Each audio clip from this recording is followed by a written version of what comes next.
How can Jesus be both man and God at the same time? Well, if he wasn't, then his death on the cross would be pointless. We all know that Jesus was born from the Virgin Mary. God came down and was born into a human body. But think of it the other way around. Look at this quote I found in the Creed. He is one, not because of his divinity was changed into flesh, but because his humility was into God. Growing up, Jesus knew of his role as Christ's son. I'm sure his mother informed him of this, because it's not every day that your son has been proven to be the Son of God by an angel coming down. I don't think she'd leave that part out.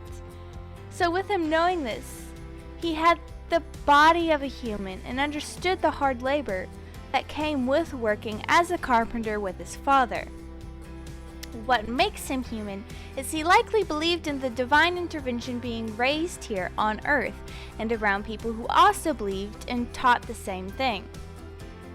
Yet, what makes him divine is he likely saw the kingdom and the sense of God's presence, evident in his words and works.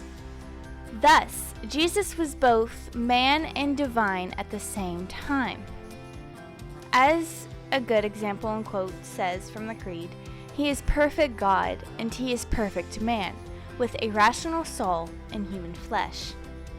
There are many times in the Bible and in other lost variants of it that tell us he was both at once.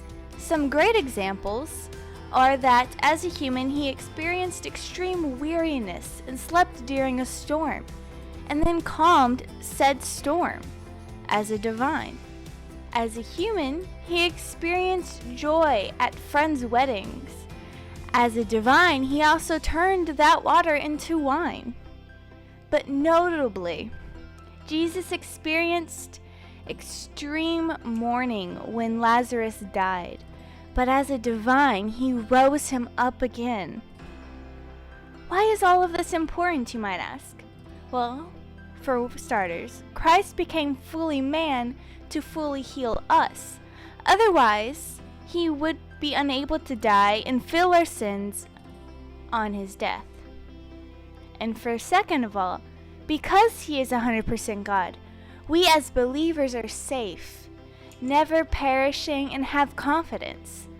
So this today, know that we don't just celebrate God's resurrection. We celebrate both the man and divine's death and rising. And as always, stay blessed.